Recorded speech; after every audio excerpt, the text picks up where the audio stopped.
গৌতম, তুমি চাইলে তোমার কিডনি বিক্রি করে দাও, কিন্তু যদি দিদিমার জন্মদিনে 5 লক্ষ টাকার বেশি দামের উপহার না আনো, তাহলে আমি তোমাকে আর তোমার জিনিসপত্র এই বাড়ি থেকে বের করে দেব, বুঝেছো?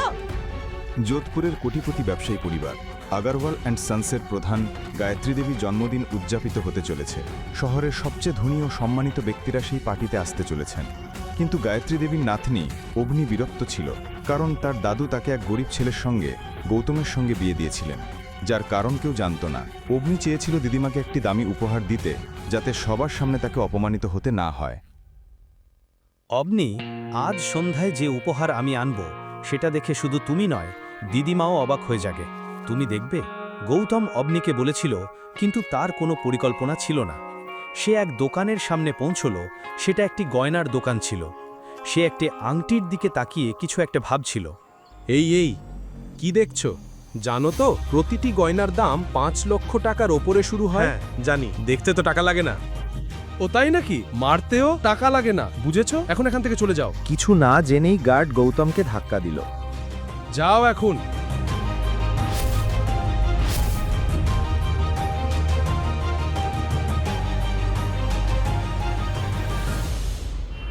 আভনীত দিদিমাকে কি উপহার দেবে, গৌতম এটা নিয়েই ভাবছিল। ঠিক তখনই হঠাৎ পুলিশ দল নিয়ে দেখুন, সিকিউরিটি গার্ড এই লোকটা সেখানে দাঁড়িয়ে আছে। পৌঁছল।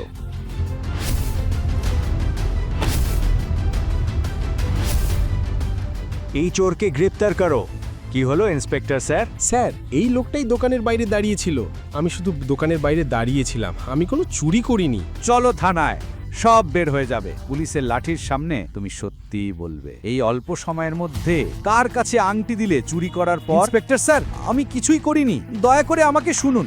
পুলিশ গৌতমকে তুলে নিয়ে গেল থানায়। গৌতম অনুরোধ করতে লাগলো, কিন্তু কেউ তার কথা শুনল না। থানায় পৌঁছে ইন্সপেক্টর তাকে লকআপে বন্দি করে দিল। তোমরা প্লিজ আমাকে শোনো, আমি অবনি আগরওয়ালের স্বামী। ও, তাহলে তুমি সেই আলসে জামাই যে তার ধনী স্ত্রীকে খুশি করতে চুরি করে? আমি বলছি ইন্সপেক্টর স্যার, 1 মিনিট অপেক্ষা করুন। আপনারা ভুল বুঝেছেন। আমি কিছুই করিনি, আমি শুধু দোকানের বাইরে দাঁড়িয়েছিলাম। আপনারা ওকে জিজ্ঞেস করুন, ও সব বলবে। কি এখনো চুরিও শুরু করেছে নাকি? ইন্সপেক্টর, আপনি ওকে মারুন বা যা খুশি করুন, আমি ওকে ছাড়াতে যাচ্ছি না। এখন গৌতম নিজেও বুঝতে পারছিল না সে কিভাবে লকআপ থেকে বের হবে। ওখানকার ইন্সপেক্টর তার একটাও কথা শুনতে চাইছিল না, বরং জোর করছিল যাতে গয়নার দোকান থেকে চুরি হওয়া আংটিটা তার কাছ থেকে উদ্ধার করা যায়। সে একটা মোটা লাঠি হাতে নিল গৌতমকে মারার জন্যে। ঠিক তখনই ইন্সপেক্টর, স্টপ ইট। ইন্সপেক্টর অবাক হয়ে পিছনে তাকালো। শহরের কমিশনার সেখানে দাঁড়িয়েছিলেন। কিভাবে সাহস হলো তোমার? তুমি কি তোমার চাকরি আর ইউনিফর্মকে ঘৃণা করো? উনি একজন চোর স্যার।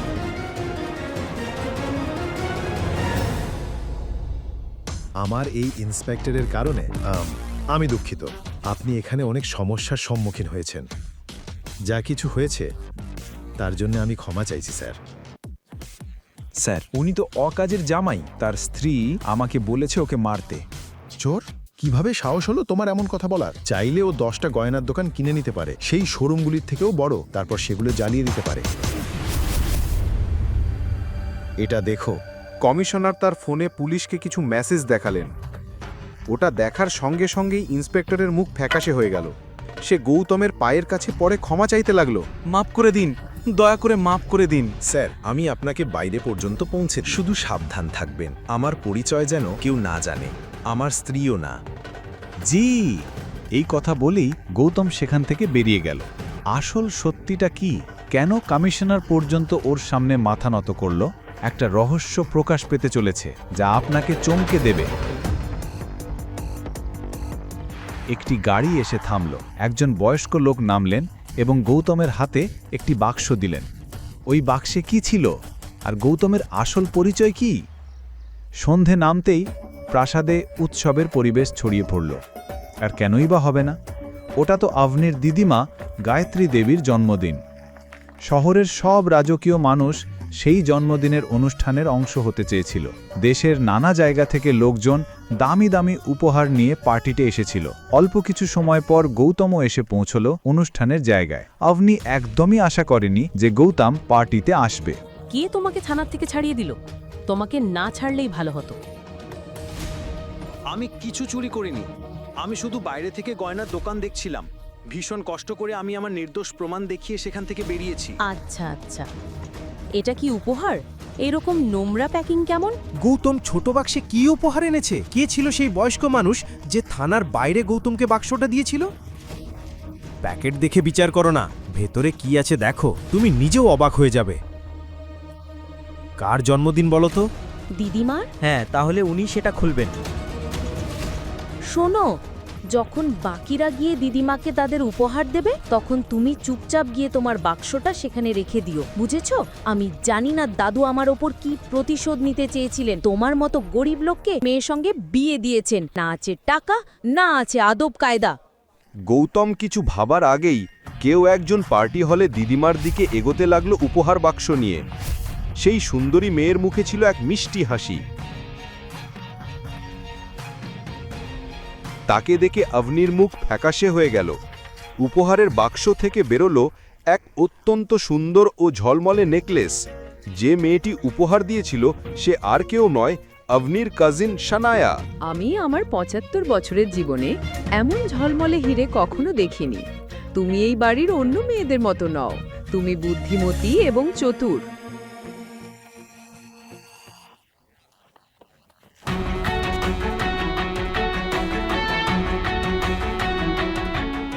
যাই হোক, এই হীরের নেকলেস নিশ্চয়ই অনেক দামি। কিন্তু গৌতমের কথার মধ্যে থাকা কটাক্ষ শানায়া বুঝতে পারল না। সে গর্ব করে পেন্ডেন্টের দাম জোরে বলল, যাতে সবাই শোনে।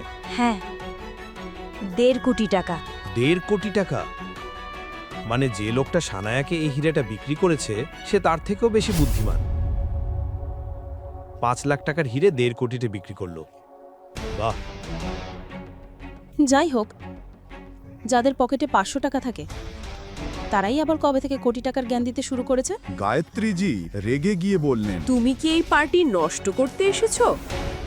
তুমি একেবারেই অকাজের। ইচ্ছে করে আমার নাতনিকে অপমান করছো নেকলেসের ভুল দাম বলে। গ্র্যান্ডমা, আপনি কি আমাকে বিশ্বাস করছেন না? তাহলে মিস্টার পারিককে জিজ্ঞেস করুন। তিনি রাজস্থানের সবচেয়ে বড় হীরে ব্যবসায়ী। প্লিজ। গায়ত্রী দেবী অনিচ্ছা সত্ত্বেও মিস্টার পারিখের হাতে নেকলেসটা তদন্তের জন্য দিলেন। তিনি হীরের নেকলেসটা নিয়ে পরীক্ষা করলেন। কিছুক্ষণ দেখে বললেন, কারোর চেষ্টায় একটা সস্তা হীরেকে দামি বানানোর চেষ্টা হয়েছে। পারিখের চোখ কোনোদিন ভুল করে না। কেউ সানায়াজিকে ঠকিয়েছে। গ্র্যান্ডমা, আপনি দেখলেন তো, আমি ঠিকই বলছিলাম। কেউ একজন। থামো, একেবারে থামো। আমার বোনকে মিথ্যাবাদী বলার সাহস তোমার হলো? তাহলে বলো তো, তুমি কি উপহার এনেছো অকাজের? গৌতম ২ বছর ধরে অপমান সহ্য করতে করতে ক্লান্ত হয়ে পড়েছিল। সে অবনীর খারাপ ব্যবহার উপেক্ষা করেছিল, কিন্তু আজ প্রকাশ্যে অপমান সহ্য করতে পারল না। সে নিজের উপহারের বাক্সটা হাতে নিল এবং গায়ত্রী দেবীর দিকে এগোলো। এটা কি সস্তার উপহার? সোমবাজার থেকে আনা আমার গ্র্যান্ডমার জন্য? যথেষ্ট। আজ থেকে আগারওয়াল পরিবার এবং আগারওয়াল পরিবারের কোনো সদস্যের আমার কাছে কোনো মানে নেই। যে কুকুরকে তোমরা ২ বছর ধরে বেঁধে রেখেছিলে সে এখন চলে যাচ্ছে। কিন্তু মনে রেখো, একদিন গায়ত্রী দেবী নিজেই আমাকে ফিরিয়ে আনতে ক্ষমা চাইতে বাধ্য হবে। ভুলো না। Happy birthday grandma. বাক্সটার ভিতরে কি ছিল যা দেখে অগ্নি হতবাক হয়ে গেল? কি ছিল সেই জিনিস যা দেখে গায়ত্রী দেবী এবং অগ্নি দুজনেই ভয় পেয়ে গেল? আরে থামাও, কেউ ওকে থামাও। গৌতম, সে ২ বছর আমাদের সাথে ছিল, কিন্তু আমরা চিনতেই পারিনি। আমি ওকে চড় মেরেছিলাম। আমরা শেষ হয়ে যাব। শেষ পর্যন্ত বাক্সটার ভিতরে কি ছিল যা দেখে গায়ত্রী দেবী এত ভয় পেয়ে গেলেন? কে সেই বৃদ্ধ লোক যে গৌতমকে বাক্সটা দিয়েছিল? গৌতমকে কি তার আসল পরিচয়? সে কি নিজের পরিচয় লুকোচ্ছে? গৌতমকে ফিরে আসবে? কি হতে চলেছে গায়ত্রী দেবী এবং আগরওয়াল পরিবারের সঙ্গে? গৌতম কোথায় হারিয়ে গেল? অবনী তাকে নাড়া দিয়ে বলল। গৌতম সত্যি খোলা চোখে স্বপ্ন দেখছিল।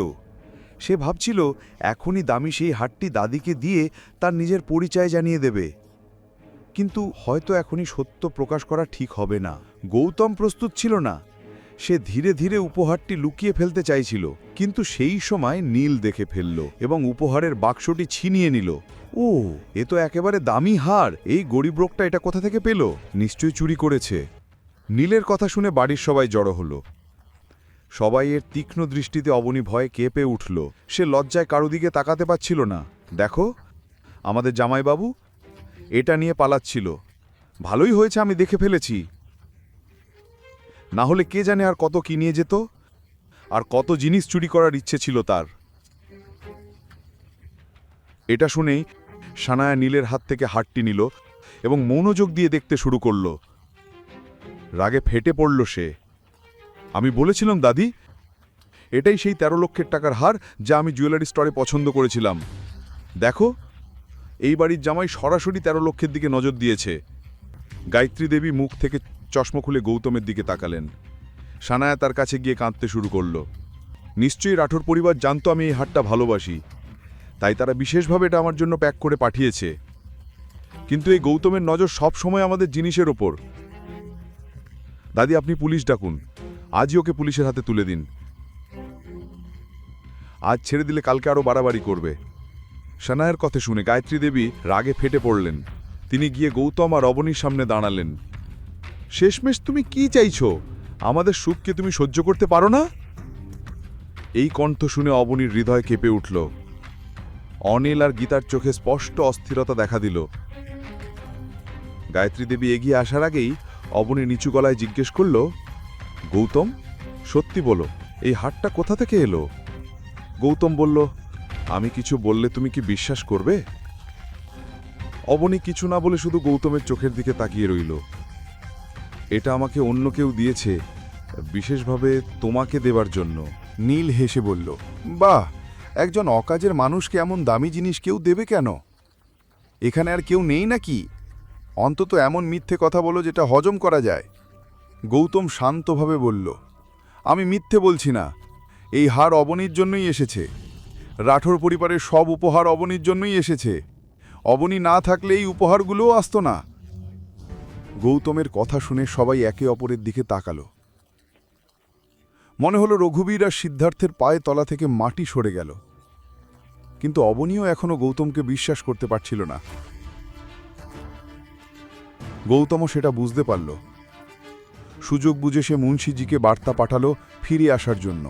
অবনী বলল, গৌতম, আর নয়, কত মিথ্যে বলবে? দেখতে পাচ্ছ না আমাদের পরিবার তোমার কারণে কতটা অপমানিত হচ্ছে? আমি আর কিছু শুনতে চাই না। যাও, দাদির পায়ে পড়ে ক্ষমা চাও এখনই। গৌতম দৃঢ় স্বরে বলল, আমি সত্যিই বলছি অবনী, আমি এই হার চুরি করিনি। যদি তুমি বিশ্বাস না করো তবে পুলিশ ডাকতে পারো। সানায়ার আগে চিৎকার করে উঠল, হ্যাঁ, আমরা ডাকবো। তুমি আজ এখান থেকে পালাতে পারবে না। এটা বলে সানায়া মোবাইল বের করে পুলিশকে ফোন করার জন্য নাম্বার ডায়াল করতে লাগল। কিন্তু সেই মুহূর্তেই অবনী তাকে থামিয়ে দিল। একটু দাঁড়াও সানা, এখনো কিছু প্রমাণ হয়নি। সানায়া রাগে ফেটে পড়ল, আর কি প্রমাণ বাকি আছে? তোমার স্বামী চোর, সেই ছিল চোর আর চিরকালই চোর থাকবে। এটা বলেই সে নাম্বার ডায়াল করল। কিন্তু পুলিশকে ফোন করার আগেই সামনে থেকে মুন্সিজি এগিয়ে আসতে দেখা গেল।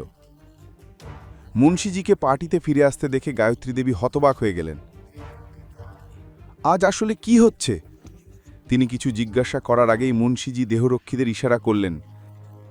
তার চোখ রাগে লাল হয়ে উঠেছিল। গৌতমের মতো এক বিশাল সাম্রাজ্যের মালিককে এইভাবে অপমানিত হতে তিনি সহ্য করতে পারলেন না। সব কিছু গাড়িতে তুলে নাও, একটিও জিনিস যেন না থাকে। কেউ জিজ্ঞাসা করল, কি হয়েছে স্যার, এসব কেন? আমি এখন আর কারোর সঙ্গে কথা বলতে চাই না। এই কথা শোনার সঙ্গে সঙ্গে সব দেহরক্ষীরা উপহারগুলো আবার গাড়িতে তুলতে শুরু করল। রঘুবীর আর সিদ্ধার্থ একে অপরের দিকে তাকালো। কেউ কিছু বুঝতে পারছিল না। তখনই সিদ্ধার্থ এগিয়ে এসে বোঝানোর চেষ্টা করল। স্যার, কি হয়েছে? আপনি কি কিছুর জন্য কষ্ট পেয়েছেন? কিছু যদি হয়ে থাকে আমরা বসে সমাধান করতে পারি। আমার বাবা রাঠোর পরিবারকে ভালো করেই চেনেন। তোমার বাবাকে? আমি তো তাকে চিনি না, তাই সরে দাঁড়াও আমার পথ থেকে। রাঠোর পরিবার আর আমাদের মতো লোকজনের মধ্যে কোনো সম্পর্ক? তোমার মাথা ঠিক আছে? তার রাগান্বিত মুখ দেখে সবাই ভয়ে একে অপরের দিকে তাকিয়ে রইল। কিন্তু গৌতম শান্তভাবে সব কিছু দেখছিল। অবনী আর তার পরিবারের কাছে এসব ছিল অবিশ্বাস্য। কিন্তু গায়ত্রী দেবী তার পরিবারকে প্রকাশ্যে অপমানিত হতে দেখে আর সহ্য করতে পারলেন না। রঘুবীরজি, এসব কি হচ্ছে? আপনি কিছু বলছেন না কেন? রঘুবীর মাথা নিচু করল। সে জানত একটিও শব্দ বললেই তার মিথ্যে ফাঁস হয়ে যাবে। নীল গায়ত্রী দেবীর দিকে তাকালো। সে তার বোন আর দাদির মুখের ভগ্ন চেহারা দেখতে পারছিল না। সে মুন্সিজির কাছে গিয়ে অনুরোধ করল, স্যার স্যার, দয়া করে আমার কথা শুনুন। আসলে আমরা সরে দাঁড়াও, আমাকে আমার কাজ করতে দাও। এত বলেই মুন্সিজি গৌতমের দিকে তাকালেন। সেই সময় গৌতম সানায়ার দিকে ইশারা করল। মুন্সিজির চোখ হঠাৎ পড়ল সানায়ার হাতে থাকা নেকলেসে। এই নেকলেস কোথা থেকে পেলে? আমি আপনাকে বুঝাতে চাইছিলাম, এই নেকলেস গৌতম চুরি করেছে, আর সেই জন্যই আমরা পুলিশকে ডাকতে যাচ্ছিলাম। এটা স্পষ্ট ছিল যে নীল সুযোগ নিয়ে কথাটা ঘুরিয়ে দিচ্ছে।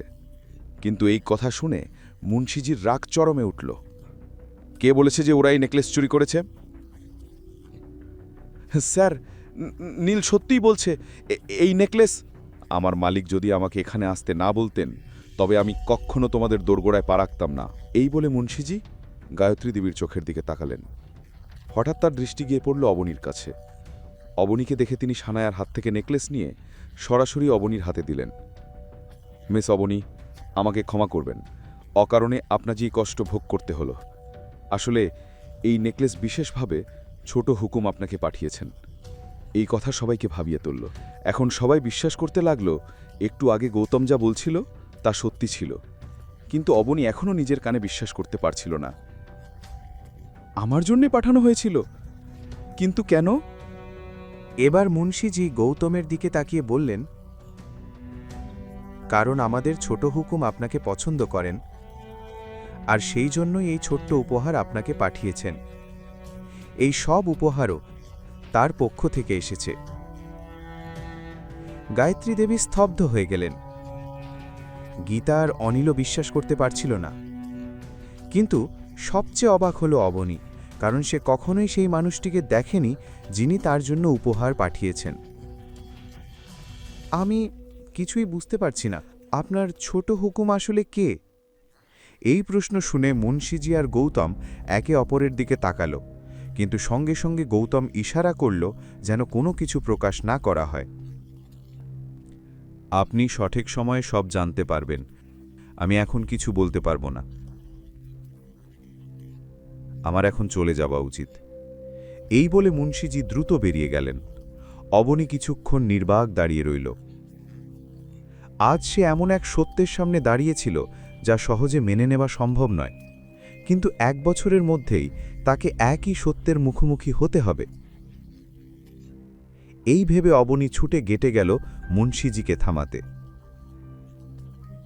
কিন্তু আমি আপনার মাস্টার সম্পর্কে না জেনে এই নেকলেস নিতে পারবো না। কিন্তু মুন্সিজি তখনই চলে গিয়েছিলেন। এখন সবার দৃষ্টি স্থির হল অবনী আর গৌতমের দিকে। গোটা হলঘরে এক অদ্ভুত নীরবতা নেমে এলো। তখনই গৌতম নীরবতা ভাঙল। অবনী, আমি তো তোমাকে বলেছিলাম আমি নেকলেস চুরি করিনি। গৌতমের এই কথা শুনে অবনী নিজের ভুল বুঝতে পারল। কিন্তু অন্যদিকে গায়ত্রী দেবীর সামনে এক বিশাল সুযোগ দেখতে পেলেন। গায়ত্রী দেবী সব সময় টাকার পেছনে ছুটেছেন। বয়স বাড়ার সঙ্গে সঙ্গে সেই আসক্তি আরও প্রবল হয়েছে। আর এখন তিনি অবনীর মধ্যে এক বিশাল ব্যাংক দেখতে পেলেন, যাকে যোধপুরের রাজপরিবার পছন্দ করেছে। এই চিন্তাতেই তার দৃষ্টিভঙ্গি মুহূর্তে বদলে গেল। তিনি স্নেহভরে হাত রাখলেন অবনীর কাঁধে। আবনির দিদিমা তাকে দেখে বললেন, আবনি, তুমি তো আমায় কখনো বললে না যে তুমি এত বড় পরিবারের সাথে পরিচিত। তুমি তো ভুল বুঝেছ, আমিও নিজে সব জানতাম না। আপনি বেটা, এত চাপ নিও না এখন। গীতা তখন বলল, আপনি তো অনেক ছোট, আমার মেয়েটাও আমার মতো সুন্দরী। হতে পারে আপনি যোধপুরের ছেলেকে দেখেনি, কিন্তু তার চোখ পড়েছে আমার মেয়ের ওপর। গীতা কথা বলছিল আর গায়ত্রী দেবী আভনির দিকে তাকিয়ে রইলেন। তিনি বললেন, আভনিমা, দেখো, ভাগ্য নিজেই তোমার কাছে এসেছে, তাই আজ আমি যা বলছি তা এড়িয়ে যেও না। গৌতমকে ডিভোর্স দাও আর যোধপুরের ছেলেটিকে বিয়ে করো। জীবনে প্রথমবারের মতো তোমার মাও বুদ্ধির কথা বলেছে। আমারও তাই মনে হচ্ছে। যত তাড়াতাড়ি সম্ভব গৌতমকে ডিভোর্স দাও। সাথে বিয়ে হবার পর থেকেই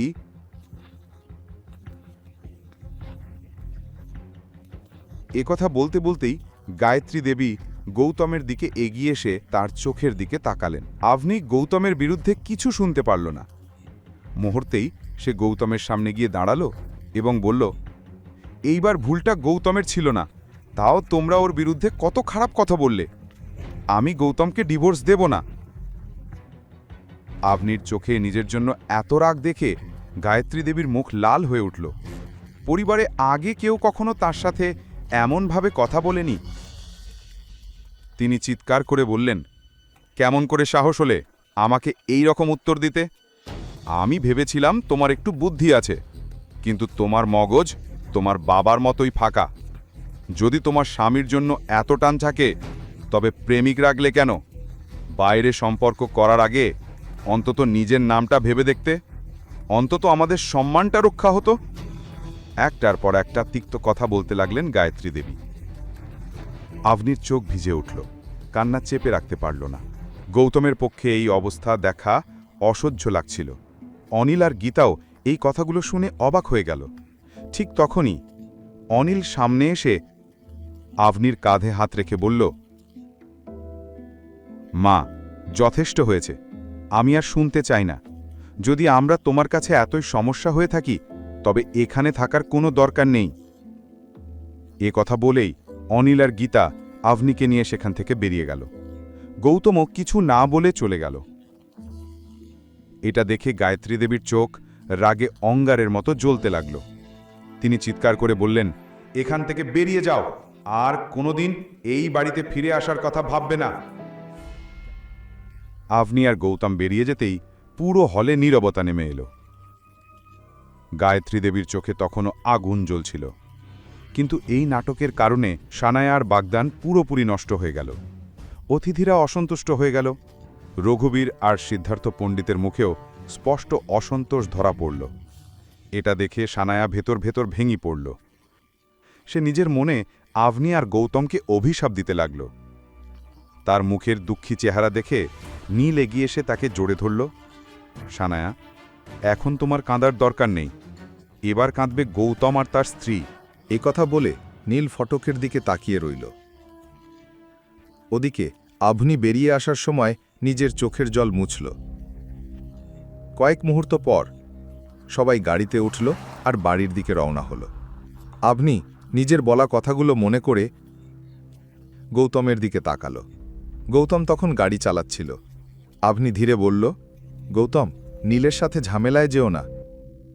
গৌতম ছোট করে উত্তর দিল, হ্যাঁ। আভনি বলল, ওর থেকে যতটা সম্ভব দূরে থেকো।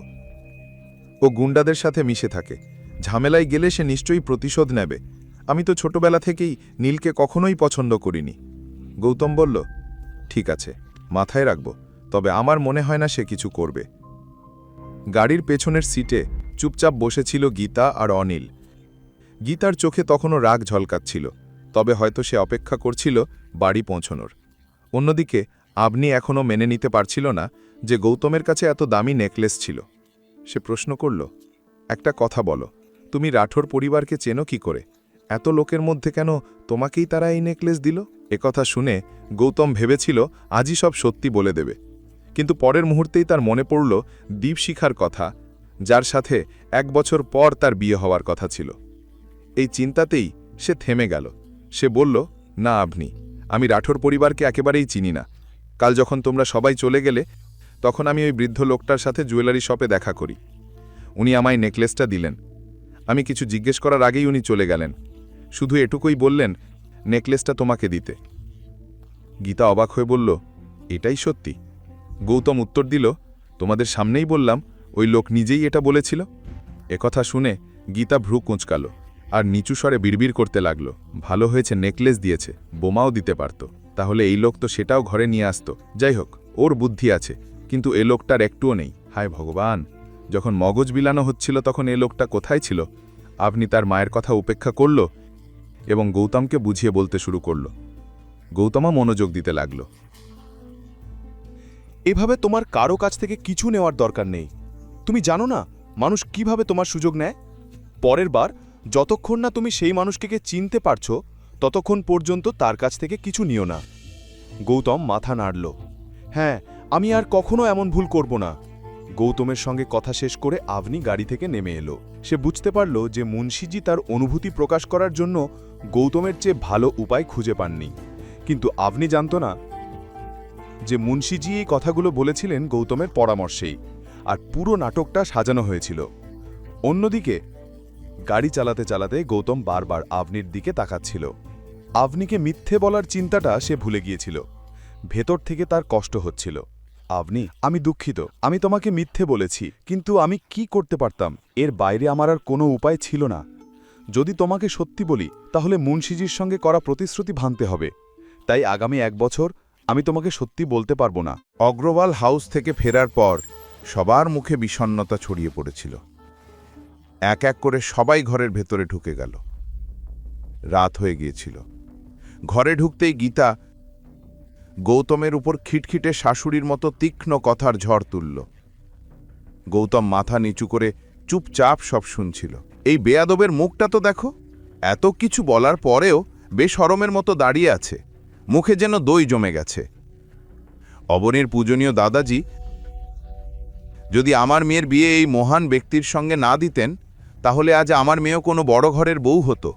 বড় ঘর তো দূরের কথা, আমাদের এখন নিজেদের ঘরেই একটা ভূত পালতে হচ্ছে। গৌতম, আর না, অনেক হয়েছে তোমার এই অকর্মণ্যতা। বসে বসে ফ্রি রুটি খেয়ে যাচ্ছ। তোমার জন্যই আমাদের সবসময় লোকজনের সামনে লজ্জায় পড়তে হয়।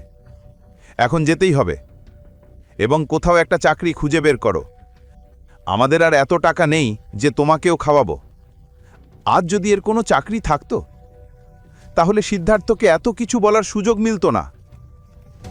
মা বাবা, দুঃখিত, আমার জন্য আপনাদের মানুষের তিরস্কার শুনতে হয়েছে, কিন্তু এমন নয় যে আমি চেষ্টা করিনি। যেখানেই চাকরির জন্য যাই সব ঠিকঠাক চলতে চলতে শেষে গন্ডগোল হয়ে যায়। তাহলে সোজা বলে দাও যে সারা জীবন আমাদের ঘাড়েই চড়তে চাও। ছাড়ো গীতা, বাবা বললেন, তুমি তো গরুর সামনে বাঁশি বাজাচ্ছ। গৌতম মাথা নিচু করে চুপ করে রইল।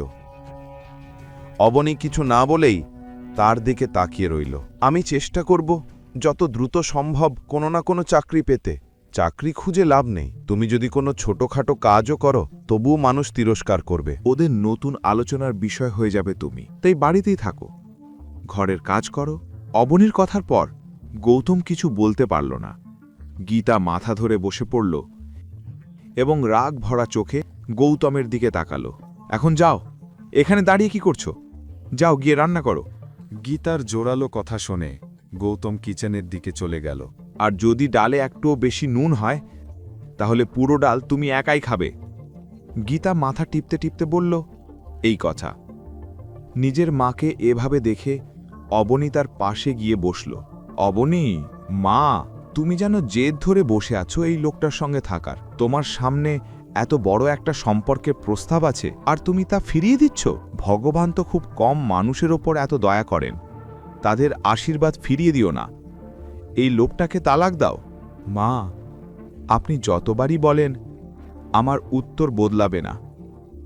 আমার উত্তর একটাই থাকবে, আমি গৌতমকে তালাক দেব না। শেষ পর্যন্ত তাকে তালাক দেওয়ার কোনো কারণই তো নেই। সে কখনো আমার সঙ্গে উঁচু গলায় কথা বলেনি, আমার প্রতিটি কথা মেনে চলে আর নিজের সর্বোচ্চ চেষ্টা করে। এখন যদি কিছু না হয় তাতে তার কি দোষ? গীতা বিরক্ত হয়ে উঠে ঘর থেকে চলে গেল। যখন সন্তান নিজের জীবন নষ্ট করার সিদ্ধান্ত নেয় তখন মা বাবা কী বা করতে পারে? বলতে বলতে গীতা ঘরে ঢুকে গেল। অনিলও বিরক্ত হয়ে বাইরে বেরিয়ে গেল। এদিকে গৌতম রান্নাঘরে দাঁড়িয়ে অবনীর এই কথাগুলো শুনে ফেলেছিল। আজ নিজের জন্য অবনীর মনে জায়গা পেয়ে তার মন ভরে গেল আনন্দে। অন্যদিকে সানায়ার বাগদান হওয়ার পর গায়ত্রী দেবী আগামী পরিকল্পনায় ব্যস্ত হয়ে পড়েছিলেন। রঘুবীর পণ্ডিতের মেয়ের সঙ্গে সানায়ার বাগদান করিয়ে তার মধ্যে এক নতুন আশার আলো জ্বলেছিল। তাছাড়া তিনি আশাবাদী ছিলেন যে অবতার গ্রুপ যোধপুরে সবচেয়ে বড় শপিং মল বানাতে যাচ্ছে, যার জন্য বহু স্থপতি প্রতিষ্ঠান নিজেদের আবেদন পাঠিয়েছে এবং তাদের মধ্যেই একটি হল আগরওয়াল গ্রুপ। স্বামী হিম্মত আগরওয়ালের মৃত্যুর পর গায়ত্রী দেবী নিজেই পুরো ব্যবসার দায়িত্ব নিয়েছিলেন। তবে কয়েক বছর ধরে কোম্পানি ক্ষতির মুখে পড়েছে আর তিনি যে কোনোভাবে আগরওয়াল গ্রুপকে আবার শীর্ষে তুলতে চাইছিলেন। এর জন্য তাদের ডিজাইনটি নির্বাচিত হওয়াটা খুব জরুরি ছিল। যদিও দাদিশা অবনীর পরিবারকে বাড়ি থেকে আলাদা করে দিয়েছিলেন, তবুও অবনী এখনও আগরওয়াল গ্রুপের ডিজাইনার হিসেবে কাজ করছিল।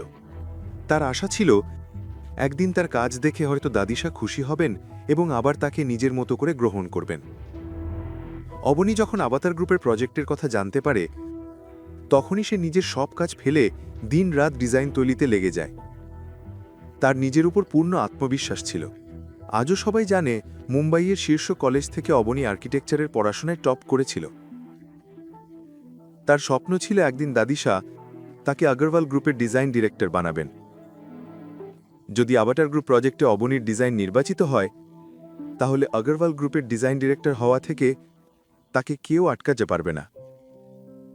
গৌতম যখনই রাতে অবনীকে কাজ করতে দেখত, তখনই তার মনে হতো সে এখনই অভিনবকে ফোন করে অবনীর ডিজাইন সিলেক্ট করিয়ে দেয়। অবনীর ডিজাইন দেখে তারও বিশ্বাস ছিল অবনীরই ডিজাইন নির্বাচিত হবে, কিন্তু সে অবনীর নিজের প্রচেষ্টার পথে বাধা হতে চায়নি। তাই ডিজাইন সিলেকশনের দিন গৌতম শুধু অবনীকে দই চিনি খাইয়ে অল দ্য বেস্ট বলে তাকে আগরওয়াল গ্রুপে নামিয়ে দেয়। এরপর সে পরিকল্পনা করতে থাকে, যখন অবনী সন্ধে ফিরে আসবে তখন সে কিভাবে তার জয় উদযাপন করবে। অন্যদিকে অবনীও আত্মবিশ্বাসী ছিল। সে ভাবছিল হয়তো দাদিশার মনে যে রাগ ছিল তার প্রতি, ডিজাইন দেখে তা দূর হয়ে যাবে। কনফারেন্স রুমে সবাই নিজ নিজ ডিজাইন নিয়ে এসে গেছে। অবনী গায়ত্রী দেবীর কাছে গিয়ে বললে, দাদিশা, এটা আমার ডিজাইন। গায়ত্রী দেবী অবনীর হাত থেকে ডিজাইন নিয়ে দেখতে শুরু করলেন। ঠিক আছে, ওখানে বসো। তিনি বড় চেয়ারটার চারপাশে সাজানো কিছু চেয়ারের মধ্যে একটির দিকে ইশারা করলেন। অবনী ঘুরে যখন সেই চেয়ারের দিকে তাকালো, তার পায়ের তলা থেকে যেন মাটি সরে গেল। সামনেই নীল বসেছিল, যার চোখে তখনও প্রতিশোধের আগুন জ্বলছিল। অবনী এক মুহূর্ত থেমে গভীর শ্বাস নিল এবং পরের মুহূর্তেই তার পাশে গিয়ে বসে পড়ল। অবনী, তুমি কেন এখানে সময় নষ্ট করতে এসেছ? এর চেয়ে ভালো ছিল যদি তুমি তোমার সুমের প্যালেসের প্রেমিককে বলতে, সে এক মুহূর্তে তোমার ডিজাইন সিলেক্ট করিয়ে দিত। বেশি হলে কি হতো? তোমাকে তার সঙ্গে এক রাত কাটাতে হতো। আমার কথা ছাড়ো, তুমি আজ এই চেয়ারে বসতে পেরেছ শুধু দাদিশার দয়ার জন্য। তুমি এই জায়গার যোগ্য নও। তোমার আর্কিটেকচার আর ডিজাইনিংয়ের সঙ্গে দূর দূর পর্যন্ত কোনো সম্পর্ক নেই। নীল এই কথা শুনে চারপাশে তাকালো। যদিও লাগে তার শরীর গরম হয়ে গিয়েছিল, তবুও সে নিজেকে সংযত রাখল। সে চায়নি গায়ত্রী দেবীর সম্মান নষ্ট হোক, কিন্তু সে অবনীকে একটা শিক্ষা না দিয়ে ছেড়ে দিতেও চায়নি। এরই মধ্যে সেই মুহূর্ত এসে গেল যার জন্য সবাই অপেক্ষা করছিল। কনফারেন্স রুমে অবনী এবং বাড়িতে গৌতম দুজনেই অধীর আগ্রহে অপেক্ষা করছিল যখন গায়ত্রী দেবী অবনীর নাম ঘোষণা করবেন। গৌতম আর ধৈর্য রাখতে পারল না। সে অবনীকে কল দিল, কিন্তু অবনী ফোন ধরল না। কয়েক ঘন্টা পর সে আবার কল করল, কিন্তু এবার অবনীর ফোন সুইচ অফ ছিল। গৌতম এখন চিন্তায় পড়ে গেল। তার খুব শক্ত অনুভূতি হচ্ছিল যে অবনী ঠিক নেই। সে অফিসের ল্যান্ডলাইনে ফোন করে জানতে পারল অবনী অনেক আগেই অফিস থেকে বেরিয়ে গেছে। গৌতম অবনীকে খুঁজতে বেরোতে যেতে যাচ্ছিল। ঠিক তখনই তার কানে এলো ডোরবেলের শব্দ। গীতা তখন হলরুমে বসে টিভি দেখছিল। গৌতম রান্নাঘর থেকে বেরিয়ে এসে যখন দরজা খুলল, সে একেবারে বিস্ময়ে জুমে গেল। সামনে অবনী দাঁড়িয়েছিল এবং তার মুখের রং পুরোপুরি উড়ে গিয়েছিল। গৌতম কিছু জিজ্ঞেস করার আগেই অবনী কিছু না বলে নিজের ঘরে চলে গেল। অবনীর এইভাবে চলে যাওয়া দেখে গৌতম কিছুই বুঝতে পারল না। সে একবার গীতার দিকে চেয়ে দেখল, কিন্তু গীতার চোখ টিভির পর্দায় অটল ছিল। পরের মুহূর্তেই গৌতম অবনীর পিছনে গেল। ঘরে ঢুকে সে দেখল অবনী জানালার পাশে দাঁড়িয়ে আছে। গৌতমের অস্থিরতা ক্রমে বাড়ছিল। সে সাহস করে অবনীর কাছে গেল। অবনী, কি হয়েছে? তুমি এত উদ্বিগ্ন কেন? ওই নীল কিছু করেছে নাকি? গৌতম, দয়া করে আমাকে একটু একলা থাকতে দাও। এই কথা শুনে গৌতম দরজার দিকে হাঁটল, কিন্তু হঠাৎই তার পদক্ষেপ থেমে গেল। কি হয়েছে? তোমার ডিজাইন সিলেক্ট হয়নি? এই কথা শুনে অবনীর চোখ থেকে অশ্রু গড়িয়ে গাল বেয়ে নেমে এলো। হ্যাঁ, আমি ফেল হয়েছি। অসম্ভব অবনী, তুমি ফেল হতেই পারো না। তোমার ডিজাইন তো নিখুঁত ছিল। তুমি কি জানো নিখুঁত ডিজাইন মানে কি? সরি গৌতম, আমি জানি তুমি শুধু আমাকে চিয়ার আপ করার চেষ্টা করছো, কিন্তু আমাকে এই ব্যর্থতার চেয়ে বেশি কষ্ট দিচ্ছে এটা ভেবে যে দাদিশা নীলের ডিজাইনটা সিলেক্ট করেছেন। কি? দাদিশা এমনটা কিভাবে করতে পারেন? তোমার ডিজাইনের সাথে তুলনা করতে নীল কোনোদিনই পারবে না। তোমার ডিজাইন সত্যি সেরা ছিল। এখন তাতে কি আসে যায় গৌতম? আমার ডিজাইন কেমন ছিল তার গুরুত্বপূর্ণ নয়। আমি এখনো বিশ্বাসই করতে পারছি না যে দাদিশা তোমাকে আর নীলকে কিভাবে তুলনা করতে পারেন? নিশ্চয়ই এর পেছনে কিছু একটা গোলযোগ আছে। যদি কিছু গোলযোগ থেকেও থাকে, আমি কিছুই করতে পারবো না। দাদিশা নীলের ডিজাইনটা দেখাতেও মানা করে দিয়েছেন, বলেছেন এটা কোম্পানির পলিসির বিরুদ্ধ। একবার যদি অবতার গ্রুপে সব ডিজাইন সিলেক্ট হয়ে যায়, তখনই কেবল দেখানো যাবে, যাতে লিক না হয়। আজ নয়তো কাল সত্যিটা সবাই জেনে যাবে, কারণ দাদিশাকে একদিন না একদিন সেই ডিজাইন সবাইকে দেখাতেই হবে। চিরদিন লুকিয়ে রাখা যায় না। এই কথা শুনে অবনী চুপ করে গেল, কিন্তু গৌতমের চোখে রাগে আগুন জ্বলে উঠল। সে ঠিক করল সে দ্রুতই পুরো ব্যাপারটার তদন্ত করবে। তার দৃঢ় বিশ্বাস ছিল গায়ত্রী দেবী ইচ্ছে করেই অবনীর ওপর আগের ঘটনার প্রতিশোধ নিয়েছেন, এবং গৌতমের সন্দেহ একদম সত্যি প্রমাণিত হল। অগ্রওয়াল গ্রুপে যখন দাদিশা নীলকে ডিজাইন অবতার গ্রুপে সাবমিট করতে দিলেন, নীল ডিজাইনটা দেখে চমকে উঠল, কারণ সেটা তার বানানো ডিজাইন নয়, বরং সেটি ছিল অবনীর ডিজাইন। দাদিশা, মানে আপনি অবনীর ডিজাইন আমার নামে রিপ্রেজেন্ট করেছেন? হ্যাঁ, এই ডিজাইনটা অবনীরই, কিন্তু সে আমার কোম্পানিতে ডিজাইন ডিরেক্টরের পদের যোগ্য নয়। তার ওপর সে আর তার স্বামী আমাদের পরিবারের নাম কলঙ্কিত করেছে। আমি চাই না আমাদের পরিবারের নাম আর বেশি নোংরা হোক। তাই আমি ঠিক করেছি আমাদের পরিবারের ভবিষ্যৎ তুমি, এবং তুমি এর যোগ্য। ঠিক আছে দাদিশা, কিন্তু যদি অবনী এটা জেনে যায় তো কি? তার স্বামী কোনো রাজকুমার নাকি যে আমাদের সঙ্গে ঝামেলা করবে? আমি ওদের বাড়ি থেকে বের করে দিয়েছি আগেই। আর বেশি নাটক করলে তার চাকরিও চলে যাবে। সানায়ার সগাইয়ের দিন তার অকর্মা স্বামীর জন্যই তো আমার অপমান হয়েছিল না? এখন দেখো ওদের দুজনের সঙ্গে কি কি হয়। একদিকে গায়ত্রী দেবী অবনী থেকে প্রতিশোধ নেওয়ার প্রথম পদক্ষেপ নিয়ে ফেলেছিলেন, অন্যদিকে গৌতম অবনীকে দুঃখী দেখতে পারছিল না। সে বিশ্বাসই করতে পারছিল না যে নীলের মতো এক ভোগ বিলাসে ডুবে থাকা মানুষ, যার শুধু পার্টি করার নেশা, সে সারা রাত বসে ডিজাইন তৈরি করবে। আর গৌতম ভালো করেই জানত গায়ত্রী দেবী কতটা ধূর্ত ও চতুর। সে অবনীকে ছোট দেখাতে চায়, কিন্তু সে জানত অবতার গ্রুপের প্রজেক্টের ক্ষতি হওয়ার ঝুঁকি সে কখনো নেবে না। তাহলে অবনীর ডিজাইনের থেকেও ভালো ডিজাইন সে পেল কোথা থেকে? গৌতম মুন্সিজিকে ফোন করে জানতে চাইল নীল বা গায়ত্রী দেবী কি কোনো আন্তর্জাতিক ডিজাইনারের কাজ চুরি করেছে কিনা, কারণ তার আত্মবিশ্বাস ছিল শুধু রাজস্থানই নয়, সারা ভারতে অবনীর ডিজাইনকে হারাতে পারবে এমন কেউ নেই। এভাবেই দিন কেটে গেল। অবনী অফিসে যা ঘটেছে তা অনিল ও গীতার কাছ থেকে লুকিয়ে রাখল। সে গৌতমকে অনুরোধ করল এই বিষয়ে কাউকে কিছু না বলতে। অফিসে যাওয়ার সময়ও অবনীর চোখে একই রকম বিষণ্ণতা ছিল। গৌতম চেয়েছিল অবনীর সঙ্গে অফিসে যাক। সে চায়নি অবনী একা একা দুঃখে ডুবে থাকুক, কিন্তু গীতা ভাবল গৌতম শুধু বাড়ির কাজ থেকে পালাতে চায়। তাই সে পায়ে ব্যথার অজুহাত দেখিয়ে গৌতমকে পা টিপে দিতে বলল। সে গৌতমকে এক মুহূর্তের জন্য একলা থাকতে দিল না, যাতে সে মুন্সিজি বা অভিনবের সঙ্গে কথা বলে অগ্রাওয়াল গ্রুপে কি হচ্ছে তা জানতে পারে। গৌতমের মাথায় বারবার অবনীর বিষণ্ণ মুখ ভেসে উঠছিল, কিন্তু যত অজুহাতি দিক না কেন গীতা তাকে কোনো না কোনো কাজেই ব্যস্ত রাখল। অন্যদিকে গায়ত্রী দেবী অবনীর ডিজাইন অভিনব গুপ্তার কাছে পাঠালেন, কিন্তু সেখানে এখন নীলের নাম লেখা ছিল। অভিনব এক নজরেই আগামী প্রজেক্টের জন্য সেই ডিজাইন সিলেক্ট করল। পুরো কোম্পানিতে আনন্দের পরিবেশ ছেয়ে গেল, আর সবচেয়ে বেশি খুশি ছিল সানায়া আর নীল, কারণ নীল এখন কোম্পানির নতুন ডিজাইন ডিরেক্টর। অফিসে ঢুকেই অবনীর মনে একটা অদ্ভুত অস্বস্তি তৈরি হলো। এর আগে যে সে কিছু জানতে পারে, সোনায়া তার সামনে এসে দাঁড়ালো, তাকে মাথা থেকে পা পর্যন্ত দেখল এবং বলল, যাও নীলের কেবিন পরিষ্কার করো, সে এক্ষুনি আসবে। অবনী বলল, আমি কেন তার কেবিন পরিষ্কার করব? আমি এখানে কোম্পানির কাজ করতে আসি, ওর নয়।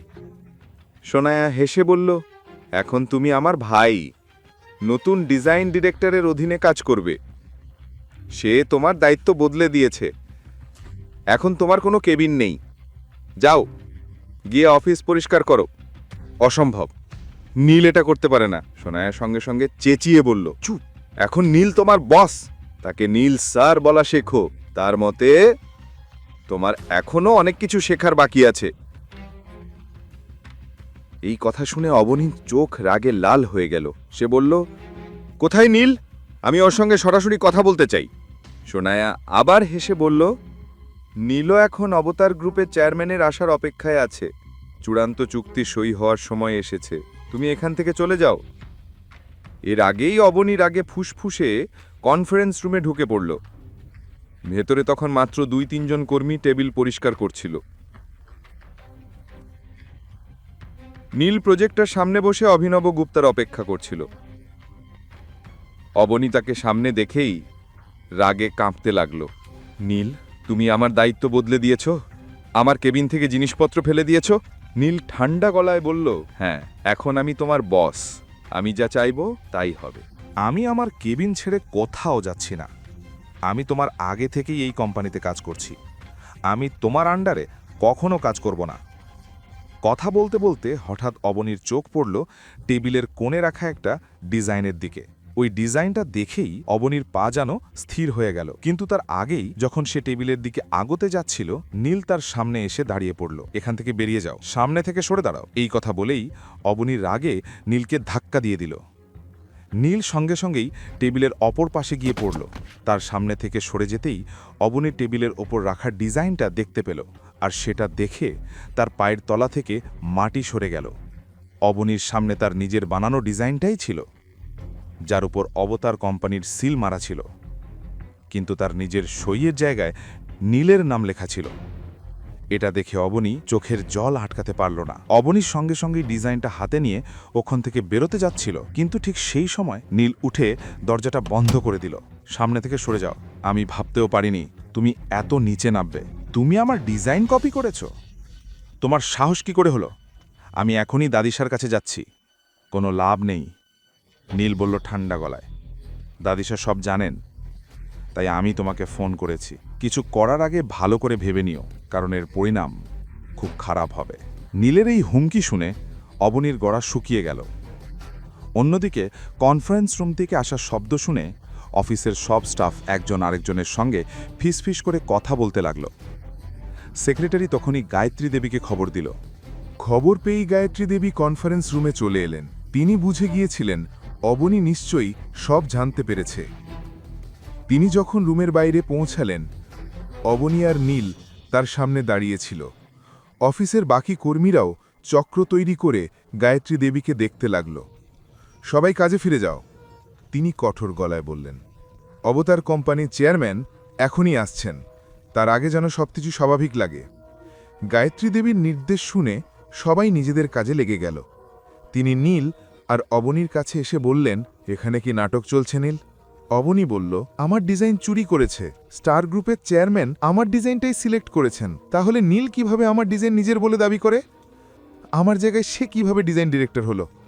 আমি এই সত্যটা অভিনবজিকে বলবই। গায়ত্রী দেবী অবনীর কথা শুনে রেগে উঠলেন।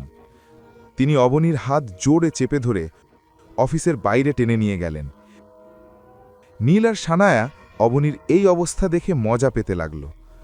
গায়ত্রী দেবী ঠান্ডা গলায় বললেন, আমি বললাম না অবতার কোম্পানির চেয়ারম্যানের সামনে আমার কোনো ঝামেলা চাই না। তুমি যদি তোমার আবেগ কন্ট্রোল করতে না পারো তাহলে এখান থেকে চলে যাও। যেভাবে তোমার স্বামী বিনা পরিশ্রমে খায় তুমিও তাই করো। তোমার ডিজাইনের বদলে তোমাকে বেতন আর বোনাস বিনা কাজে দিয়ে দেব, কিন্তু তুমি আমার কোম্পানির মুখ নও। চলে যাও এখান থেকে।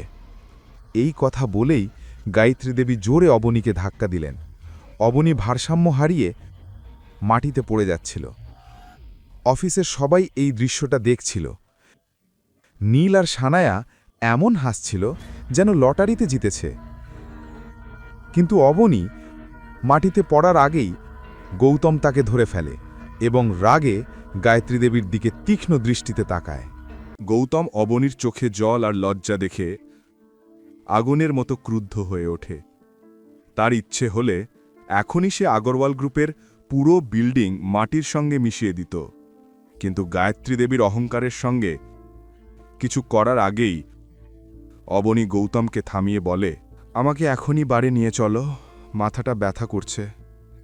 গৌতম যদিও গায়ত্রী দেবীকে শিক্ষা না দিয়ে যেতে চায়নি, তবুও অবনীর কষ্ট তার পক্ষে দেখা যাচ্ছিল না। সে অবনীকে গাড়িতে বসিয়ে বাড়ি নিয়ে যায়। যাওয়ার সময় সে গায়ত্রী দেবী ও নীলের মুখে এক রকমের স্বস্তির হাসি দেখে আর মনে মনে প্রতিজ্ঞা করে, যেভাবে আজ অবনীকে সবার সামনে অপমান করা হলো, ঠিক তেমনই অপমান আমি গায়ত্রী দেবী আর নীল দুজনেরই করব। গাড়ি চালাতে চালাতে গৌতম অবনীর ছড়িয়ে পড়া চুলের ফাঁকে তার চোখের জল লক্ষ্য করে। অবনী, কি হয়েছে? দাদি এমন কেন করলেন? দাদিশা শব্দটা শুনেই অবনী হাউমাউ করে কেঁদে ওঠে। দাদিশা আমার তৈরি করা ডিজাইনটা আজ নীলকে দিয়ে দিলেন। আমি আজ নিজের চোখে দেখলাম যে ডিজাইনটা সিলেক্ট হয়েছে ওটা আমার, আর এখনও ডিজাইনটার উপর আমার নামের জায়গায় নীলের নাম লেখা ছিল। কিন্তু যখন আমি দাদির কাছে এই বিষয়ে জানতে চাইলাম, তিনি উল্টে আমাকে হুমকি দিলেন। আমি কখনো ভাবিনি যে দাদি এমন নিচু কাজ করবেন। কে এই সবের পেছনে দাদিশার হাত আছে? আর নীল কি তার আড়ালে এইসব করছে? গৌতমের রাগ চরমে উঠেছিল। সে ঠিক তখনই অভিনবকে ফোন করতে যাচ্ছিল, কিন্তু পর মুহূর্তেই নিজেকে থামিয়ে দেয়। অন্যদিকে অবনী চায়নি গীতা আর অনিল এই কথা জেনে চিন্তা করুক। এই ভেবে সে চোখের জল মুছে নেয় আর দুজনে একসঙ্গে বাড়ির ভেতরে ঢোকে। গৌতম, মা বাবা যেন কিছু টের না পায়। ঠিক আছে, তোমার মতোই হবে। তুমি যাও রান্নাঘরে, আমি একটু একা থাকতে চাই। গৌতম অবনীর ক্লান্ত চোখের দিকে তাকায় আর তারপর রান্নাঘরের দিকে চলে যায়।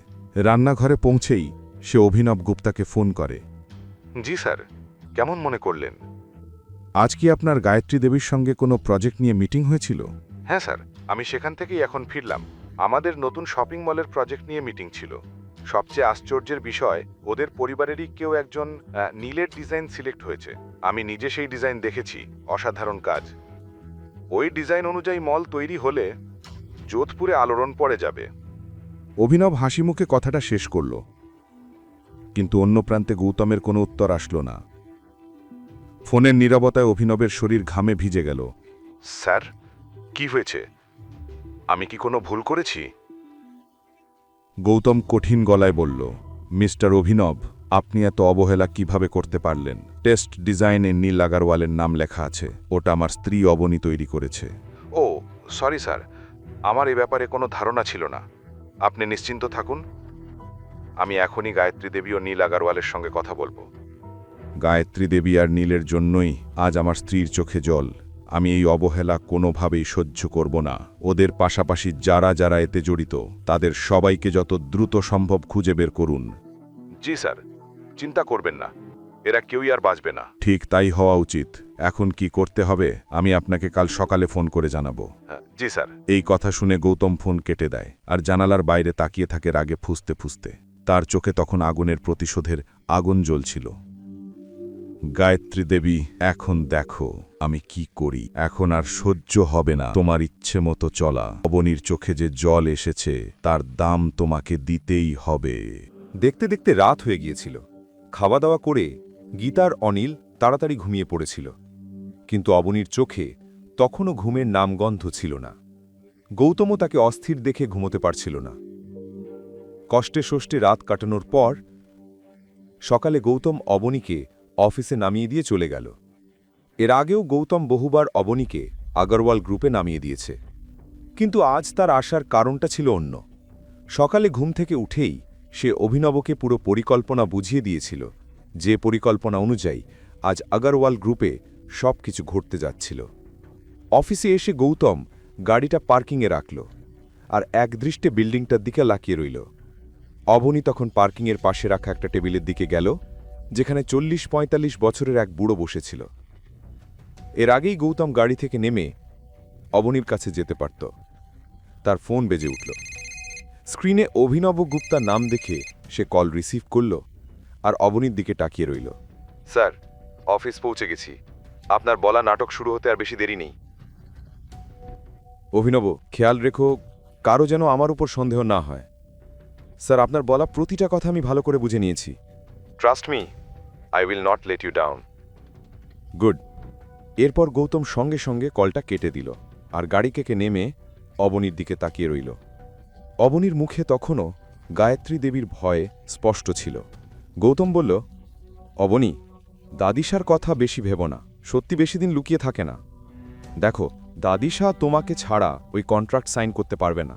তুমি এই প্রজেক্টের অংশ না হলে আগরওয়াল গ্রুপও অবতার গ্রুপের সঙ্গে পার্টনারশিপ করতে পারবে না। গৌতমের কথাগুলো অবনী তেমন গুরুত্ব দিল না। এর আগে সে কিছু বলার আগেই সামনে থেকে নীল আসতে দেখা গেল। নীল এসে অবনীর দিকে মাথা থেকে পা পর্যন্ত তাকালো। ও, গতকালের কাণ্ডের পরও আজ তুমি অফিসে চলে এসেছ, তাও আবার ওই লুজারের সঙ্গে। কি দেখছ? নিজের বসের সামনে এত অহংকারে দাঁড়িয়ে থেকো না। বস তুমি? নিজের মুখ আয়নায় দেখেছ কোনোদিন? বেশি কথা বলো না। এখনো কন্ট্রাক্ট সাইন হয়নি, তাই বেশি ভেসে বেরিও না, নাহলে মুখ থোপড়ে পড়বে।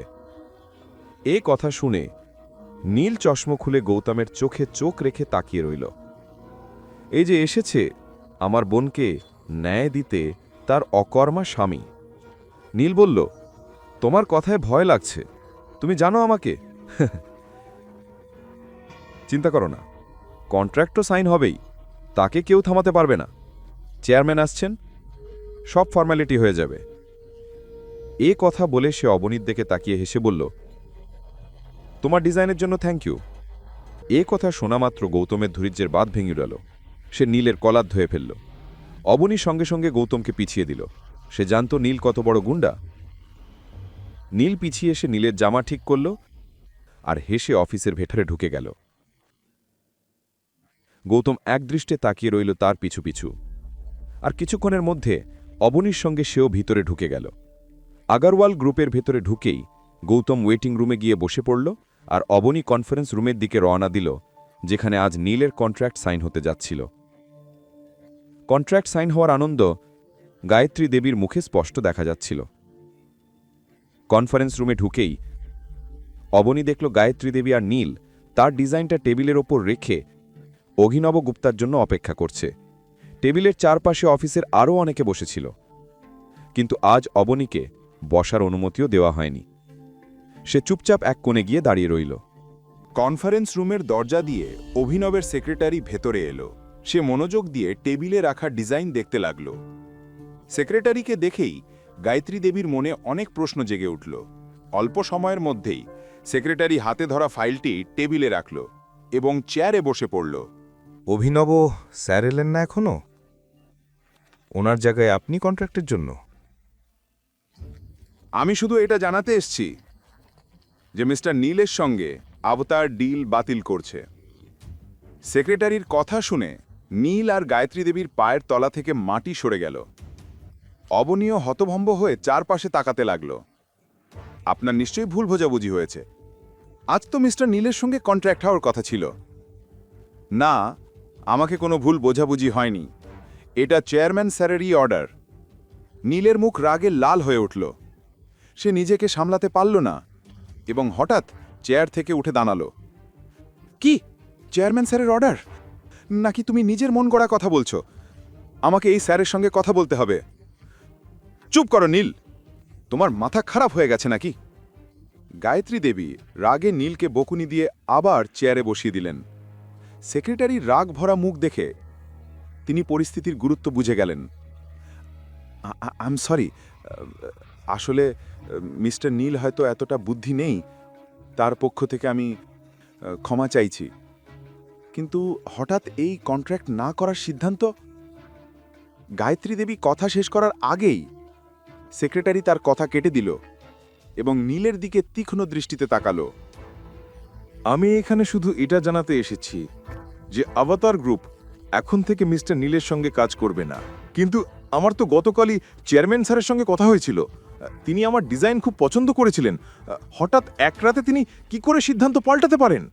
আপনার ডিজাইন যদি সত্যি আপনি নিজে বানিয়ে থাকেন তাহলে নিশ্চয়ই আপনি এটা জানবেন মিস্টার নীল। বলতে বলতে সেক্রেটারি টেবিল থেকে ফাইল তুলে নীলের দিকে এগিয়ে দিল। ফাইল খুলতেই নীলের গলা শুকিয়ে গেল। আমরা আপনার সম্পর্কে খোঁজ নিয়েছি। আপনি তো আপনার কলেজের পড়াশোনায় শেষ করেননি, মাঝপথেই ছেড়ে চলে গিয়েছিলেন।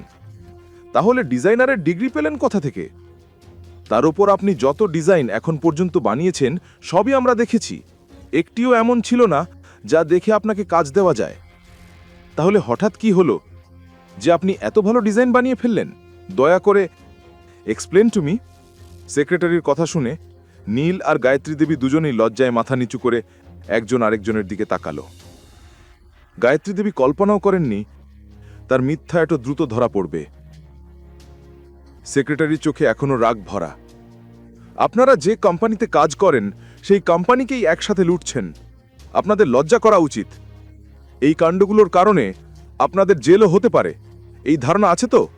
বক্তব্য শেষ করে সেক্রেটারি কনফারেন্স রুমে বসে থাকা সবাইয়ের দিকে একবার তাকালো এবং পরের মুহূর্তেই দরজা দিয়ে বাইরে চলে গেল। সেক্রেটারি চলে যেতেই কনফারেন্স রুমে নিস্তব্ধতা নেমে এলো। গায়ত্রী দেবী আর নীল কারোর চোখের দিকে তাকাতে পারছিলেন না। অন্যদিকে অবনী নিজের কানে বিশ্বাসই করতে পারছিল না। তার কানে তখনও বাজছিল কিছুক্ষণ আগেই গৌতমের বলা কথা। সবাইয়ের দৃষ্টি ছিল নীল আর গায়ত্রী দেবীর ওপর। তাদের দেখে সবাই একে অপরের কানে কানে ফিসফিস করতে লাগল। তারপর কিছুক্ষণের মধ্যেই সবাই একে একে কনফারেন্স রুম থেকে বেরিয়ে গেল। অবনী এখনও নিজের চোখকে বিশ্বাস করতে পারছিল না। সেও অন্যদের সঙ্গে কনফারেন্স রুম থেকে বেরিয়ে গেল। অন্যদিকে নীল নিজের রাগ নিয়ন্ত্রণে রাখতে পারছিল না, আর গায়ত্রী দেবীও হতভাগ হয়ে গিয়েছিলেন। শেষ পর্যন্ত এটা কিভাবে হলো? এক রাতের মধ্যে চেয়ারম্যানের মনোভাব এভাবে কিভাবে বদলে গেল? নিশ্চয়ই এর পেছনে কারো না কারো হাত আছে। হ্যাঁ, আর আমি জানি সে কে। এ কথা বলেই নীল রাগে গেটের বাইরে বেরিয়ে গেল। তার রাগে ফেটে পড়া মুখ দেখে গায়ত্রী দেবী তাকে থামাতে পিছনে পিছনে গেলেন। অন্যদিকে অবনীর চোখে আনন্দ স্পষ্ট দেখা যাচ্ছিল। সে সেই খবরটা জানাতে গৌতমের কাছে ওয়েটিং রুমে চলে গেল। গৌতম অবনীর খুশিতে ভরা মুখ দেখেই সব বুঝে গেল। গৌতম, আমার বিশ্বাস হচ্ছে না, তুমি যেমন বলেছিলে ঠিক তেমনটাই ঘটেছে।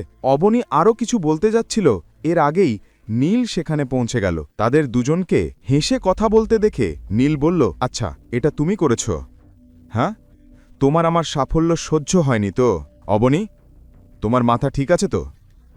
তুমি আমার ডিজাইন চুরি করেছ, ধোঁকা দিয়ে ওটার উপর নিজের নাম লিখেছ, আর এখন যখন সব সত্যি সবাই এর সামনে এসেছে তুমি উল্টো আমাকেই জবাবদেহি করতে বলছো। বলো তো, রাতারাতি এমন কি করেছ তুমি?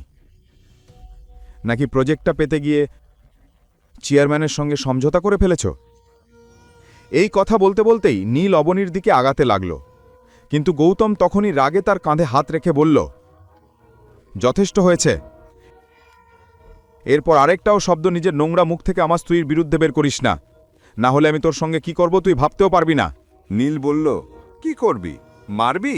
তোর মতো লোকদের তো আমি পকেটে নিয়ে ঘুরি। নিজের বউকে ঠিকমতো সামলাতে পারিস না আর আমায় ধমকি দিচ্ছিস? কে জানে কাদের সঙ্গে ও মুখ কালো করছে।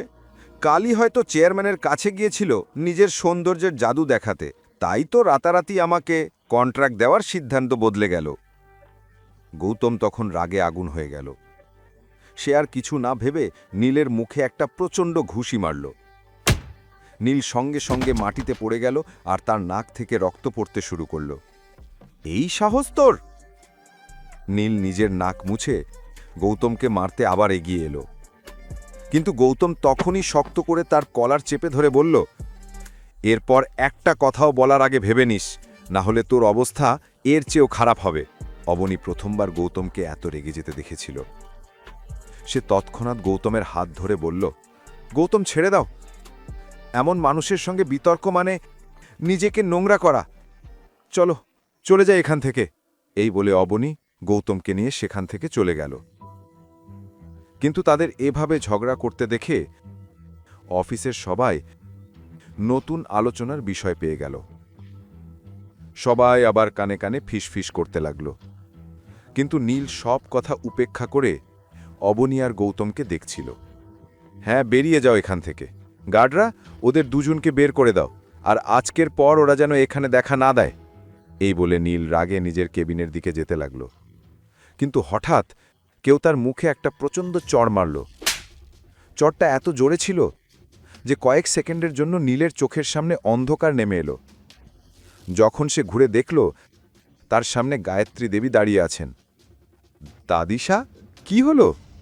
গায়ত্রী দেবীর মুখ রাগে পুরো লাল হয়ে গিয়েছিল। তাকে দেখে চারপাশের লোকজন তাদের নিজেদের কাজে ব্যস্ত হয়ে গেল। চুপ, একদম চুপ। এত কিছু ঘটার পরও তোমার পেট ভরেনি? এখন অফিসের লোকজনের সামনে তামাশা করছো? তোমার মগজ কি ঘাস খেতে গেছে? সরি দাদিশা, আমি রেগে গিয়েছিলাম, কারণ সব যেটা করেছে আমি নিজেই তার হদিস বার করব। তাই তুমি চুপ করো, আর কিছু করবে না। আমি নিজেই চেয়ারম্যানের কাছে যাচ্ছি। গায়ত্রী দেবী অবতার গ্রুপের জন্য বেরিয়ে গেলেন। নীল নিজের গালে হাত রেখে অনেকক্ষণ সেখানেই দাঁড়িয়ে রইল। অন্যদিকে অবনী ও গৌতম গাড়ি নিয়ে বাড়ি ফেরার জন্য রওনা দিল। অবনী মনে মনে খুশিও ছিল, কিন্তু কোথাও না কোথাও গৌতমকে রাগে দেখে একটু অবাকও হয়েছিল। অবনী বলল, থ্যাংক ইউ নীল থেকে আমাকে। অবনী, আমি তোমার স্বামী। কেউ যদি তোমার বিরুদ্ধে কিছু বলে, আমি তাকে ছেড়ে দেব না, সে নীলই কেন না হোক। এই কথা শুনে অবনীর মুখে হাসি ফুটে উঠল। অবনী জিজ্ঞেস করল, একটা কথা বলো, যখন আমরা বিল্ডিংয়ের ভিতরে যাচ্ছিলাম তখন তুমি এত আত্মবিশ্বাসের সঙ্গে বলেছিলে যে আজ দাদিশা সত্যিটা সবার সামনে আসবে, আর আজ সত্যিটা সত্যি সবার সামনে চলে এলো। আমি বুঝতে পারছি না, কি তুমি কি আগেই সব জানতে? এই কথা শুনে গৌতম এক মুহূর্তের জন্য চমকে উঠল। আমার কিভাবে জানা থাকবে?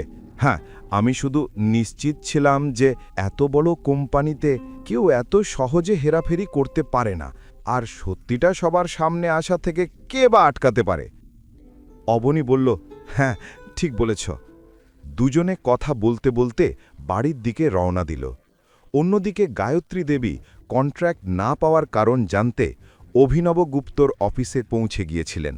গায়ত্রী দেবীকে সামনে দেখেই অভিনব সব কিছু বুঝে ফেলেছিল। বলুন গায়ত্রীজি। গায়ত্রী বললেন, আমি বুঝতে পারছি না আপনি কন্ট্রাক্ট বাতিল কেন করেছেন। নীলের ডিজাইনে কোনো ত্রুটি নেই, আমি নিজেই সেটা চেক করেছি। আপনি যদি এই প্রজেক্টটা ফিরিয়ে দেন তাহলে শুধু আগারওয়াল গ্রুপের নয়, আপনার কোম্পানিরও ক্ষতি হবে। এমন ডিজাইন আর কেউ দিতে পারবে না। Trust me.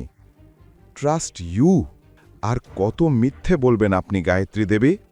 এই কথা বলে অভিনব টেবিলের উপর ফাইলটা রেখে চেয়ারে হেলান নিয়ে বসল আর গায়ত্রী দেবীর চোখের দিকে তাকিয়ে বলল, আপনার লজ্জা করা উচিত। এত কিছু করার পরও আপনি আমাকে বোঝাতে এসেছেন। কমপক্ষে আপনার বয়সের তো মর্যাদা রাখা উচিত ছিল। অভিনবর কথা শুনে গায়ত্রী দেবী চুপ হয়ে গেলেন।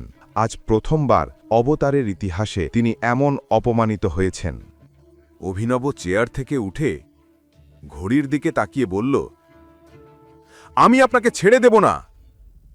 এই ভুলের শাস্তি আপনি নিশ্চয়ই পাবেন। অভিনবর মুখ থেকে বেরোনো প্রতিটা শব্দ গায়ত্রী দেবীর ভেতরটা কাঁপিয়ে দিল। এদিকে নীল কেবিনের বাইরে দাঁড়িয়ে সব কথা শুনছিল। গায়ত্রী দেবী কিছু বলার আগেই নীল বিনা অনুমতিতে ঘরে ঢুকে পড়ল।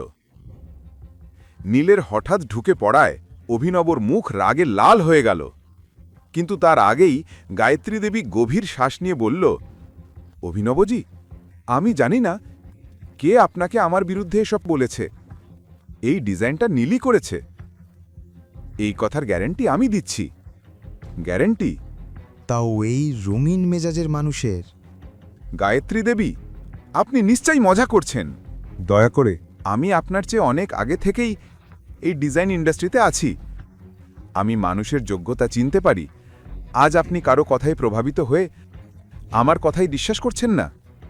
অভিনব কঠিন স্বরে বলল, আপনি কি ভাবছেন গায়ত্রী দেবী, আমি এখানে শুধু সময় কাটাতে আসি? আমি জানি একটা প্রোডাক্টের ডিজাইন তৈরি করতে কত পরিশ্রম লাগে। ডিজাইনারকে পুরো প্রক্রিয়া মেনে চলতে হয়, কিন্তু মিস্টার নীল সেটা করতে পারেন না, কারণ আমি ওর আগের কাজও দেখেছি। এই কথা বলতে বলতে অভিনব গায়ত্রীর চোখে চোখ রেখে তাকিয়ে রইল। এখন আমার কথা কান খুলে শুনুন, সে বলল, আমাকে তাড়াতাড়ি সেই ব্যক্তির নাম জানতে হবে যিনি এই ডিজাইন বানিয়েছেন, না হলে ফল কি হবে আপনি ভালোই জানেন। যদি চান যে অবতারে আপনার নাম আগের মতোই থাকুক, তাহলে নিজের কাজে মন দিন, কারণ এই কোম্পানির আসল মালিক মিস্টার রাঠোরের কানে এই খবর পৌঁছে গেছে। এই কথা শুনে গায়ত্রী দেবীর পায়ের তলা মাটি সরে গেল। নীল অবাক হয়ে অভিনবর দিকে তাকিয়ে রইল। আউট! তার আগেই যে আমাকে গার্ড ডাকতে হবে। এই কোম্পানি থেকে বেরিয়ে যাও, আর যদি সম্ভব হয় তাহলে কয়েকদিন আমার সামনে তোমার মুখটাও যেন না দেখি। গায়ত্রী দেবী পরের মুহূর্তেই কেবিন থেকে বেরিয়ে গেলেন। তার রাগের পাড়া চড়ে গিয়েছিল। অফিসে উপস্থিত সবাই গায়ত্রী দেবী ও নীলকে যেতে দেখছিল। অবতার অফিস থেকে বেরিয়েই গায়ত্রী দেবীর মনে একটা অদ্ভুত ঝড় বইছিল। নীল আগে কখনো তাকে এত রেগে যেতে দেখেনি। দাদিশা, ছেড়ে দিন না, এখন এমন একটা ফালতু লোকের কথা নিয়ে কেন ভাবছেন? আমিও আর এই কোম্পানিতে কাজ করতে চাই না। চুপ! তুমি যদি একটা কথাও বলো তাহলে... দাদিশা, আমি তো শুধু এটা বলছিলাম, আমি তোমার কোনো কথা শুনতে চাই না। পুরো শহরে আমার নাম খারাপ করে ফেলেছ, তারপরও আমার সামনে দাঁড়িয়ে নিজেকে সাফাই দিচ্ছ। কিন্তু দাদিশা, আমার তো এটা বুঝে আসে না। সনায়ার বিয়েতেও রাঠোর পরিবার ঝামেলা করেছিল, আর এখন এখানেও হঠাৎ রাঠোর পরিবার আবার এসে পড়েছে। আমাদের পেছনে এভাবে কেন লেগেছে? কোথাও এমন তো নয় যে এই অবনী ওদের কানে আমাদের বিরুদ্ধে কিছু বলছে? আমি ভাবতেও পারিনি সে এমন বড় খেলা খেলবে। বিষয়টা আরও বিগড়ে যাওয়ার আগে এবং আমরা আরও বড় বিপদে পড়ে যাওয়ার আগে ওর কাছ থেকে অবনী ডিজাইনটা ফিরিয়ে দাও। কিন্তু দাদিশা, তারপর তো অবনী ডিজাইন ডিরেক্টর হয়ে যাবে আর আমাদের মাথার ওপর বসে নাচবে। বোঝার চেষ্টা করো, যদি ওই চেয়ারম্যান আমাদের বিরুদ্ধে একটা পদক্ষেপও নেয় তাহলে আমরা 1 মিনিটে শেষ হয়ে যাব। রাস্তার ধারে এসে দাঁড়াতে হবে। তাই ফোন করো আর অবনীকে এই মুহূর্তে অবতার অফিসে আসতে বলো। এই কথা শুনে নীল অনিচ্ছা সত্ত্বেও মোবাইল বের করে অবনীর নাম্বার ডায়াল করল আর গায়ত্রী দেবীর দিকে তাকালো। ওদিকে গৌতম আর অবনী ইতিমধ্যেই বাড়ি পৌঁছে গিয়েছিল, কিন্তু ভেতরে ঢোকার আগেই অবনী দেখল মোবাইলে স্ক্রিনে নীলের নাম ভেসে উঠেছে। গৌতম সঙ্গে সঙ্গে অবনীর কাছ থেকে মোবাইলটা নিয়ে বলল, হ্যালো, অবনীকে ফোন দাও, আমাকে ওর সঙ্গে কথা বলতে হবে। গৌতম বলল, ওর মুড খুব খারাপ, পরে ফোন করো। যদি কিছু জরুরি কথা থাকে তুমি আমাকেও বলতে পারো। এ কথা বলেই গৌতম হাসল আর অবনের দিকে তাকালো। ওপাশ থেকে নীল গর্জে উঠল, তোর মাথা খারাপ হয়ে গেছে নাকি ফাটিচার? তোর সঙ্গে আমি কথা বলবো? ঠিক আছে, কোনো সমস্যা নেই। গৌতম সঙ্গে সঙ্গে কল কেটে দিল। এ দেখে অবনী বিস্মিত হয়ে গেল। আমার মনে হয় খুব তাড়াতাড়ি দাদিশা এখানে আসবেন, তাই তৈরি হয়ে যাও ওনার সঙ্গে দেখা করার জন্য। দাদিশা এখানে কেন আসবেন? অফকোর্স তোমার কাছে ক্ষমা চাইতে। আমার কাছে ক্ষমা চাইতে? স্বপ্নেও ও কাউকে ক্ষমা চায় না, কিন্তু এইবার বিষয়টা খুব বড়। এ কথা শুনে অবনী গৌতমের দিকে তাকালো। দুজনেই হেসে ফেলল আর পরের মুহূর্তেই বাড়ির ভেতরে ঢুকে গেল। কিন্তু নীল ও গায়ত্রী দেবী এখনও অবতার অফিসের বাইরেই দাঁড়িয়েছিলেন। এই ফাটিচার ঘর জামাইয়ের এত সাহস, আমার ফোন কেটে দিল। এখন তোর সুযোগ এসছে। অবনী আর ওই ফাটিচার গৌতমের সঙ্গে আমি নিজেই গিয়ে কথা বলবো, চলো। দাদিসার কথা শুনে নীল মুখ বাঁকিয়ে গাড়ি বের করল আর অবনীর বাড়ির দিকে চলল। পুরো রাস্তা জুড়ে গায়ত্রী দেবীর চোখে রাগের আগুন জ্বলছিল, যা যে কোনো মুহূর্তে ফেটে পড়তে পারত। দেখতে দেখতে তারা অবনীর বাড়িতে পৌঁছে গেল। গাড়ি থেকে নেমেই গায়ত্রী দেবী নীলকে ডোরবেল বাজাতে ইশারা করলেন।